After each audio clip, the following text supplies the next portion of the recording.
Okay, so we are going to Exodus. All of it in this book. Slaves, Exodus 1. The years passed, and in time, Joseph and his brothers were long dead. But their families continued to grow. By now, there were many Hebrews in Egypt. The new king believed that there were too many Hebrews in his country. He feared that they would become too strong. So the Egyptians put guards over the Hebrews and turned them into slaves. They forced them to work the land and build for them. The Hebrews were badly treated, yet still their numbers grew, for the women were blessed by God. Now the new king ordered that any girls born to the Hebrews could live, but any boys must be killed, which I know is kind of shameful, and I'm sorry. When the Hebrew midwives failed to do as he asked, he gave a cruel new order. All baby boys must be drowned in the river Nile. Yeah, because the head honcho who owns the area over there, yeah, that king of theirs is just messed up. For all baby boys to drown or be killed. But the baby girls shall live. But the baby males either to be killed or drowned. And I'm sorry, it's just, that's cruel, man. That's way too cruel. And that's coming from me of all people. No, seriously, that is coming from me of all people, and I know better. I don't go around just do that to kids. No. I don't do that to people. No. It's messed up. A baby in the reeds. Exodus 2. Moses was a beautiful baby boy. His mother loved him dearly, but he knew that if the king found out about him, he would be killed. So she made a basket out of bulrushes, and wrapped her baby in a straw and placed him in it tenderly, then lowered him into the water among the reeds, the rushes. After a while, the king's daughter came down to the river. She noticed a basket and sent her servant woman to fetch it. When the Pharaoh's daughter opened the basket, she saw a crying child inside. She picked Moses up and held him gently in her arms. "This must be one of the Hebrew babies," she said softly. Moses' sister Miriam was secretly waiting from nearby. Now she bravely stepped forward and offered to fetch someone to nurse the baby. When the princess nodded, Miriam darted off to find her own mother. So it was that Miriam's mother looked after her son until he was old enough for the princess to take him to the palace. Yeah.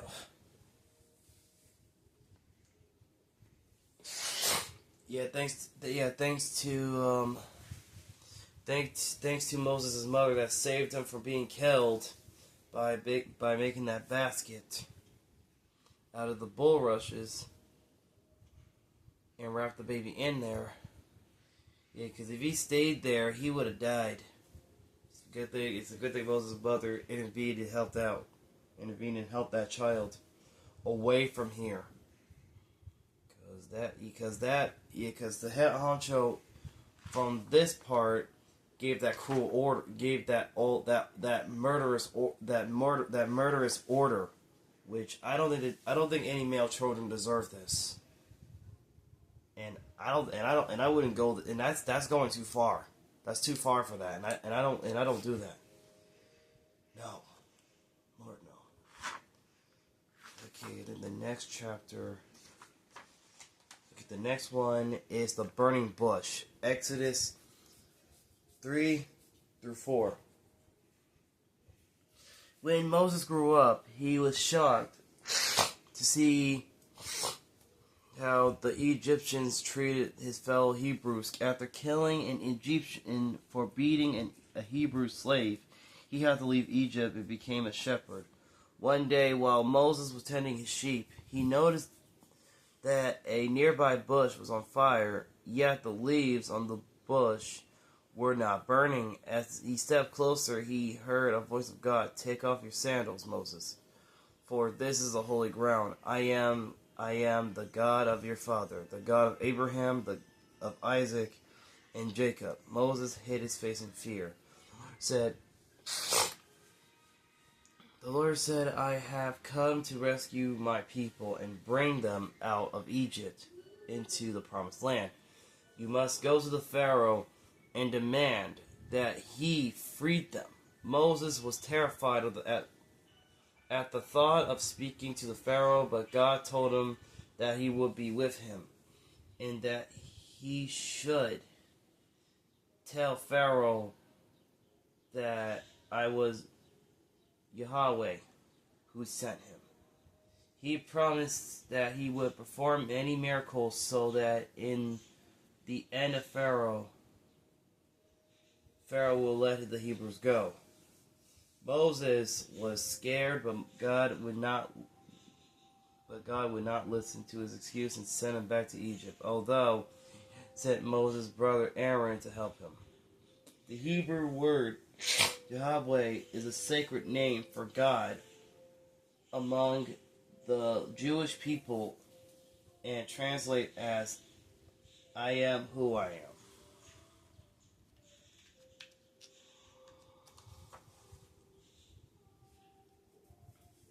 Pharaoh says no. 5-7. Exodus 5-7. When Moses and Aaron came before Pharaoh and said, "The God of Israel asks you to let his people go, so that they may hold a festival to him in the desert," Pharaoh could not believe their nerve. "Who is this God of Israel? I don't know him, and I would not let his Hebrews go." He got so angry that he made the slaves work even harder. So Moses and Aaron went back to Pharaoh, who demanded some proof of their God. This time Aaron threw down his staff on the ground, and it instantly transformed into a fearsome snake. But the king's magicians huddled together and performed sorcery. And when they threw their staffs on the ground, they too turned into snakes. Even though Aaron's snake swallowed them all up, the king's heart was hardened and would not let his Hebrews go.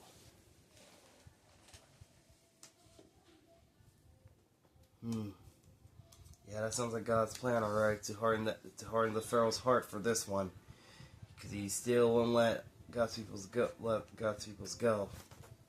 So now he's gonna have to suffer the consequences when you defy God.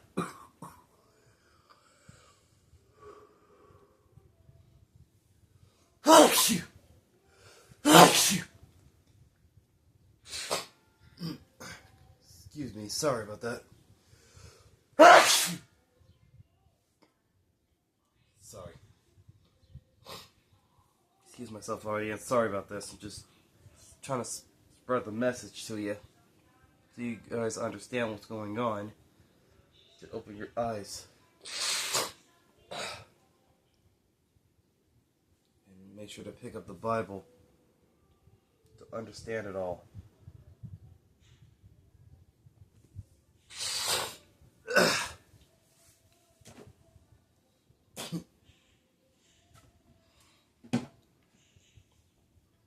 The plagues. Exodus 7:11. Then the Lord sent series of plagues upon the Egyptians, each more terrible than the last. First, he changed the waters of the Nile into blood so that all the fish died and the air stank. He sent a plague of frogs to cover the countryside and fill the houses. The very dust on the ground turned into gnats, and everything was covered with them. After them came a swarm of flies, so many that the air was black from them. He set a plague among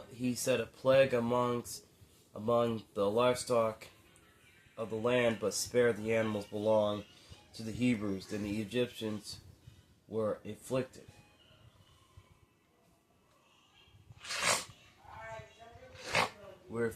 with horrible boils. Next, God sent a terrible hailstorm, which stripped the land. Then those plants that had managed to survive were consumed and swallowed by the locusts. Nothing green remained on the tree or plant in all of the land of Egypt. After this, God sent total darkness to cover Egypt for 3 days. Each time Pharaoh pretended that he would, yet each time, once the plague was lifted, he refused to let the Hebrews go. Lord hardened the Pharaoh's heart to teach him a lesson, to show God's true power, and to make sure the story was told throughout the world. But now its time has come for the final plague. Yep, this is the consequences of Pharaoh when he didn't win. Every time Moses and Aaron were trying to tell him to let the Hebrews go, but Pharaoh keeps refusing, and the consequences for this, you see this? These are the consequences of his actions that the Egyptians had to suffer. Every last one of them. But now it's time has come for the final plague, because he messed up and God hardened his heart. So now they're gonna suffer. The Passover. Exodus 12. Moses warned Pharaoh that God will pass through the country at midnight, and every firstborn son in the land will die, from the son of the Pharaoh himself to the son of the lowest slave girl, and even the firstborn of animals as well. But Pharaoh would not listen. Moses told the Israelites what God wanted them to do, and wanted them to be spared. Each household must kill a lamb and smear some of the blood on the door frame to eat the meat in a special way. The night God passed through Egypt, and the next day the land was filled with the sound of mourning, for all the firstborn sons had died, even the son of the mighty Pharaoh. But the Hebrews were spared. Now the Egyptians couldn't get rid of the Hebrews quick enough, and so the Hebrews prepared to leave Egypt. Yep, and here comes the next one. Yep, that's what happens when the Pharaoh didn't listen to him for the very last time. And now, thanks to God hardening his heart, and the consequences for the Pharaoh, that his firstborn son is no longer existent anymore. So he had to suffer the consequences of his own actions. And that's his own bloody fault. If he just listened what Moses was trying to tell him, that wouldn't happen. But you want to be an ignorant donkey over here. That happened. And then that happened.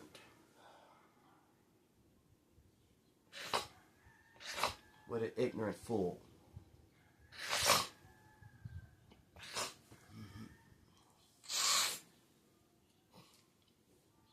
Exodus 12:13. The Hebrews traveled southward towards the desert, towards the Red Sea. By day, God sent a great column of cloud to guide them.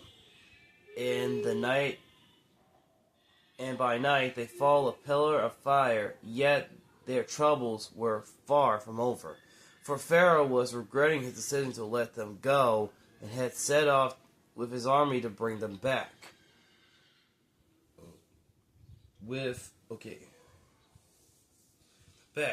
All those flying hooves and grinding wheels raised a huge cloud of dust that the Hebrews could see coming from miles away. They panicked, for now their way was barred by the waters of the Red Sea.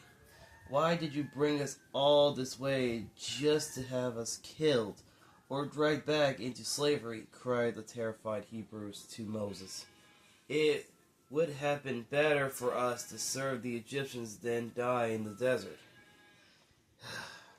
And that's when they started a little bit complaining right here. They started complaining right here when you said that when you said that sentence out of your mouth. And that was the frustrating part about it. They did that.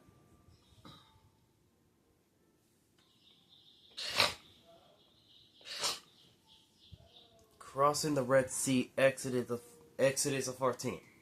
The people wrung their hands in fear as the dust thrown up by the Egyptian army grew nearer and nearer, but Moses did not give up his faith in God and stood firm. God will look after us, he said confidently. He will crush our enemy. Then God told Moses, raise his staff and reach out his hand over the sea, so divide the water, so the Israelites could go through the sea on dry ground. And the column of the cloud moved between the Hebrews and the Egyptians, so that the Egyptians could not see what was happening. Moses stood before the sea and raised his hand, and all that night the Lord drove the sea back with a strong east wind and turned the seabed into a dry land. The waters were divided, and the Israelites went through the sea on dry ground, with the wall of water on their right and on their left. And that's what God told Moses to do. And it's a good thing he did. Gave him that instructions to get these walls of water, so they can open that path for the Israelites to go to the other side. The other side of the Red Sea. Drowned. Exodus 14:15. The Egyptians were hard on the heels of the Hebrews, and without hesitation followed them into the sea along the path that God had made. But God struck them with confusion, so that the wheels of the chariots came off. Everywhere there was chaos. Then he closed the waters together, and the Egyptians were all swept under the water. Of that mighty army were no survivors, not one horse, not one soldier. and the people of Israel, safe on the other shore of the Red Sea, were filled with gratitude and relief, and sang and danced in their joy. They knew that their God was both mighty and merciful, and they praised him greatly. Yeah, and that's what happened here. God got the Egyptians confused, and closed the two walls of water on both sides, and no Egyptian survivor survived this. No, and that's what happened in Exodus. Yeah, these guys just died, and I know, but they kind of deserve it anyway for doing that to the Hebrews. So, yeah, they kind of deserve this.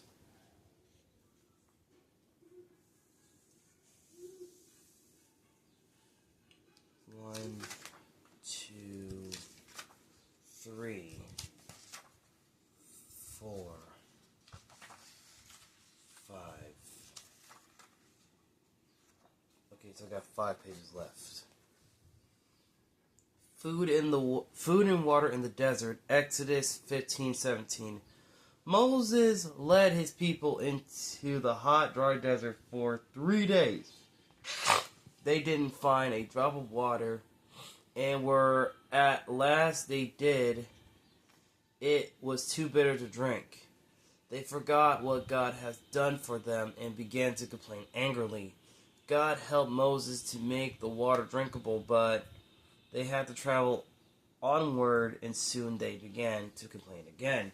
Either we shall die of thirst or of starvation, they wailed. Why did you bring us out of Egypt to die? And once again, God helped his people. In the evenings, quail would come into the camp, and it would in the mornings, the ground would be covered with white flakes that tasted like wafers made with honey, which they called manna. For all the time that they were in the desert, God provided quail and manna for them. Once when God told Moses to take his staff and strike a rock, from the rock flowed good, clear, fresh water. The people of Israel wandered through the desert for many years, and the Lord gave them food and water. And that's what God did. Because these people started complaining when they were searching for water and food. Until one of the Hebrews found some water, but the water was too bitter to drink, and they complained angrily. Then God helped Moses. And God helped Moses to make the water drinkable, but they had to travel onward, and soon they began to complain again, and they started complaining again.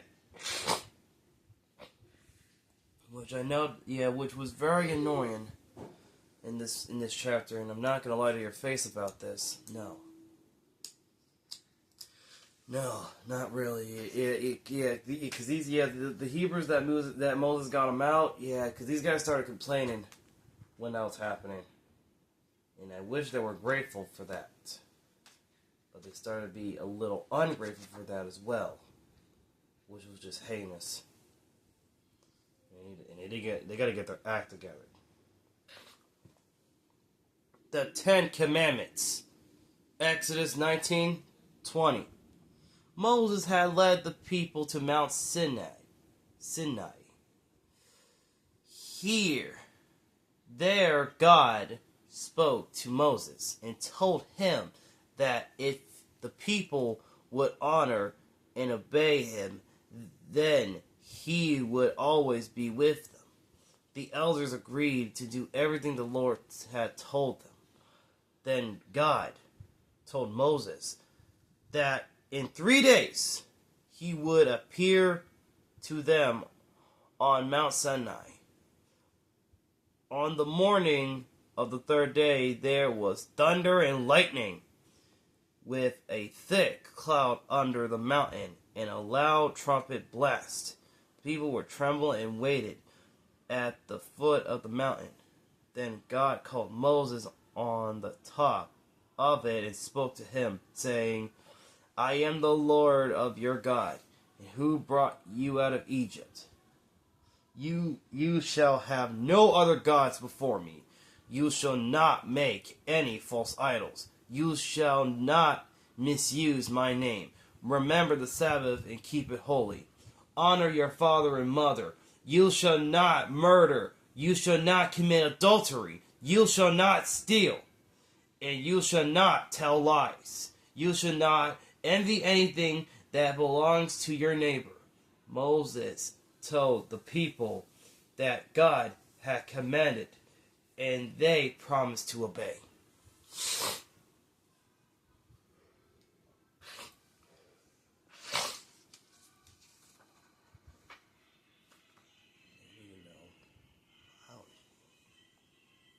A place to worship. Exodus 25:27. Moses spent many days on Mount Sinai. God gave him laws for the people to follow, so that they should all live in peace in honor of God properly.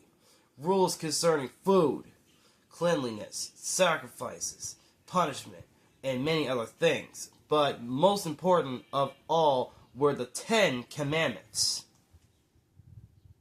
written upon all large stone tablets. There's supposed to be 10. But due to Leviticus, there's going to be more. God told Moses that the Israelites must build a special place to keep these tablets. They were to keep inside a wooden chest covered with the purest of gold, known as the Ark of the Covenant. And this was to keep inside the inner shrine, inside a large tent known as the tabernacle. The tabernacle will travel with the Israelites wherever they went. And so they carried the presence of the Lord with them on their travels through the desert.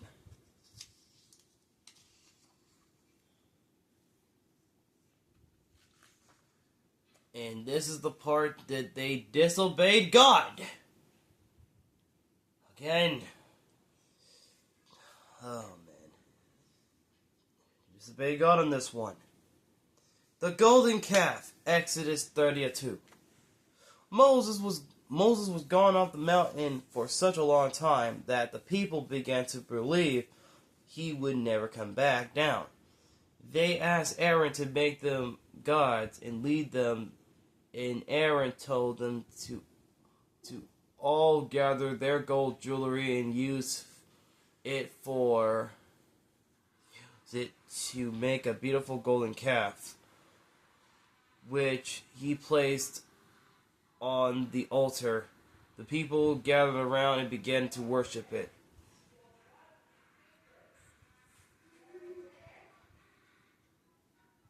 God was angry with them and vowed to destroy them, but Moses pleaded with him to forgive them, and God relented.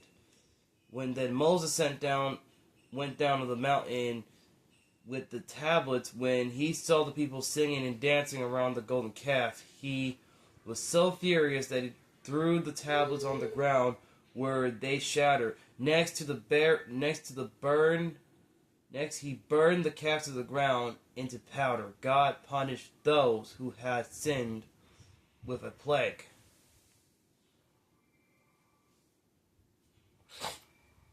And he did, because why would you make a golden calf? That is not a god. He gave you the 10 Commandments, and that's in this book. He said, you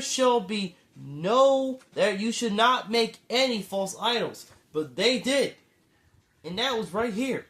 And that's part of the 10 Commandments that we're not supposed to do.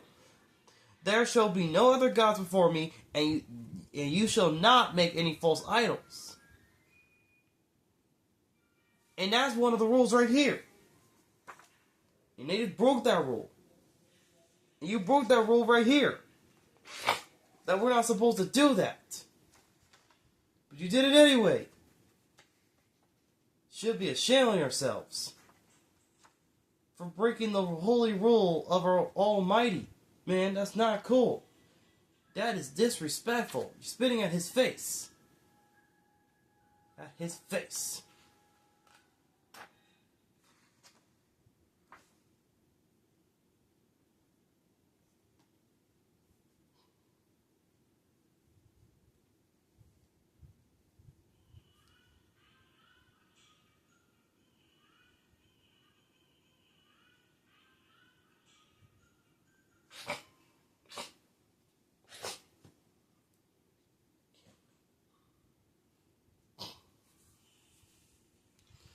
God showed His glory. Exodus 33:34. God told Moses that he and his people must now travel to the land He had promised them, and He would send an angel to guide them.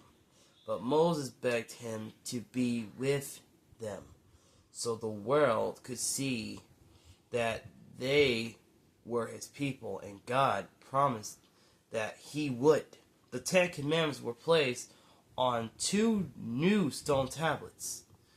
Then Moses brought them down from Mount Sinai. His face shone so brightly that everyone was scared to come near Him. But He called to them and gave them all the commands the Lord has given Him. Now they worked hard on preparing the tent and the special place for the tablets. Everyone did what they could and brought everything precious that they owned. When all the work was complete and everything had been laid out just as God had commanded, then a cloud covered the tent of meeting, and the glory of the Lord filled the tabernacle. At night it looked like fire. In all the travels of the Israelites, whenever the cloud lifted from above the tabernacle, this was the sign for them to set out. This is the end of Exodus. Yep, if you want more, thank you all for hearing me read the Bible today.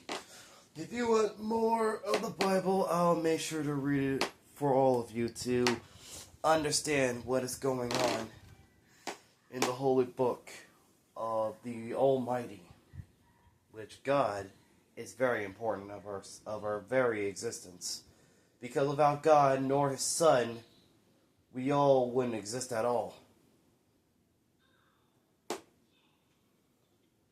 So I would keep that in mind, including those commandments too, including the ones in Leviticus that adds more. So if I were you, I would pick up the Bible, and read, so you can understand what's going on. So, anyways, see you all next time. This is Elemental Jones 1542 signing out, and bye bye for now.